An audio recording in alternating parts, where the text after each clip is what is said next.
ಓಂ ನಮೋ ನಾರಾಯಣ. ಓಂ ನಮೋ ನಾರಾಯಣ. ಓಂ ನಮೋ ನಾರಾಯಣ. ಓಂ ನಮೋ ನಾರಾಯಣ. ಆದಿಗುರು ವಿಷ್ಣವೇ ನಮಃ. ಓಂ ನಮೋ ನಾರಾಯಣ ಗುರವೇ ನಮಃ. ಓಂ ನಮೋ ನಾರಾಯಣ ಗುರವೇ ನಮಃ. ಬ್ರಹ್ಮಾಂಡದ ಆರಂಭವನ್ನು ಸೃಷ್ಟಿಸಿದನು ಮಹಾವಿಷ್ಣು. ಬ್ರಹ್ಮಾಂಡದ ಆರಂಭವನ್ನು ಸೃಷ್ಟಿಸಿದನು ಮಹಾವಿಷ್ಣು. ವಿಶ್ವಕ್ಕೆ ಸೃಷ್ಟಿಕರ್ತನೆ ನಾಯಕ ಪಾತ್ರ ವಹಿಸುವವನು. ವಿಶ್ವಕ್ಕೆ ಸೃಷ್ಟಿಕರ್ತನೆ ನಾಯಕ ಪಾತ್ರ ವಹಿಸುವವನು. ಓಂ ನಮೋ ನಾರಾಯಣ. ಓಂ ನಮೋ ನಾರಾಯಣ. ಓಂ ನಮೋ ನಾರಾಯಣ. ಓಂ ನಮೋ ನಾರಾಯಣ. ಆದಿಗುರು ವಿಷ್ಣವೇ ನಮಃ. ಓಂ ನಮೋ ನಾರಾಯಣ ಗುರವೇ ನಮಃ. ಓಂ ನಮೋ ನಾರಾಯಣ ಗುರವೇ ನಮಃ. ವಿಷ್ಣುವಿನ ಹೊಕ್ಕುಲಿಂದ ಬ್ರಹ್ಮ ಹೊರ ಬಂದನು. ವಿಷ್ಣುವಿನ ಹೊಕ್ಕುಲಿಂದ ಬ್ರಹ್ಮ ಹೊರ ಬಂದನು. ಭೂಮಿ ಮೇಲಿನ ಎಲ್ಲ ಜೀವಿಗಳನ್ನು ಸೃಷ್ಟಿಸಿದನು.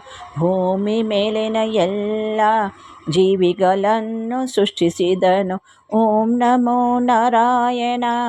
ಓಂ ನಮೋ ನಾರಾಯಣ. ಓಂ ನಮೋ ನಾರಾಯಣ. ಓಂ ನಮೋ ನಾರಾಯಣ. ಆದಿಗುರು ವಿಷ್ಣವೇ ನಮಃ. ಓಂ ನಮೋ ನಾರಾಯಣ ಗುರುವೇ ನಮಃ. ಓಂ ನಮೋ ನಾರಾಯಣ ಗುರವೇ ನಮಃ. ವಿಷ್ಣುವೇ ಬ್ರಹ್ಮಾಂಡದ ಏಕೈಕ ರಕ್ಷಕ. ವಿಷ್ಣುವೇ ಬ್ರಹ್ಮಾಂಡದ ಏಕೈಕ ರಕ್ಷಕ. ತನ್ನ 10 ಅವತಾರಕ್ಕೆ ಹೆಸರುವಾಸಿ. ತನ್ನ 10 ಅವತಾರಕ್ಕೆ ಹೆಸರುವಾಸಿ. ಓಂ ನಮೋ ನಾರಾಯಣ.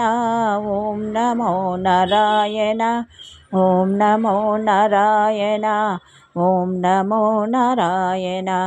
ಆದಿಗುರು ವಿಷ್ಣವೇ ನಮಃ.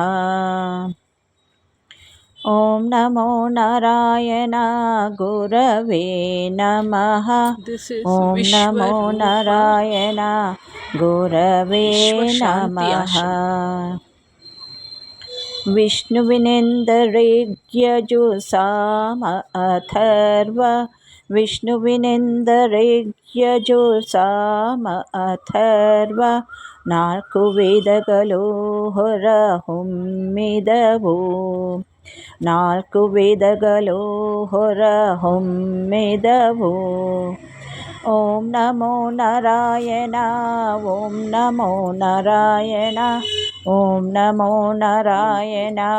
ಓಂ ನಮೋ ನಾರಾಯಣ. ಆದಿಗುರು ವಿಷ್ಣವೇ ನಮಃ.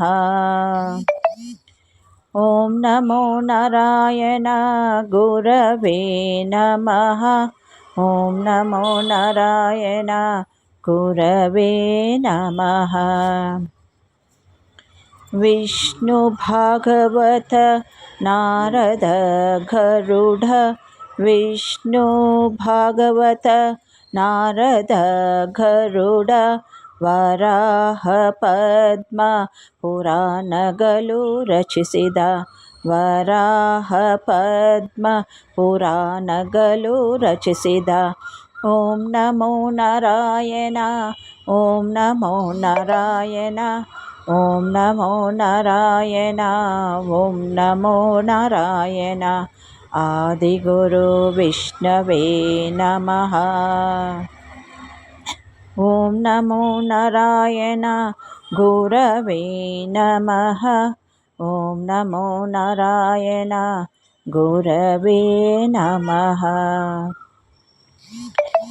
ದೈವಿಕ ಪುರುಷ ಶ್ರೀ ತತ್ವಗಳು ದೈವಿಕ ಪುರುಷ ಶ್ರೀತತ್ವಗಳು ಅವರ ಪತ್ನಿ ಲಕ್ಷ್ಮಿಯಿಂದ ಬಂದವು ಇದು ಅವರ ಪತ್ನಿ ಲಕ್ಷ್ಮಿಯಿಂದ ಬಂದವು ಇದು ಓಂ ನಮೋ ನಾರಾಯಣ ಓಂ ನಮೋ ನಾರಾಯಣ ಓಂ ನಮೋ ನಾರಾಯಣ ಓಂ ನಮೋ ನಾರಾಯಣ ಆದಿಗುರು ವಿಷ್ಣವೇ ನಮಃ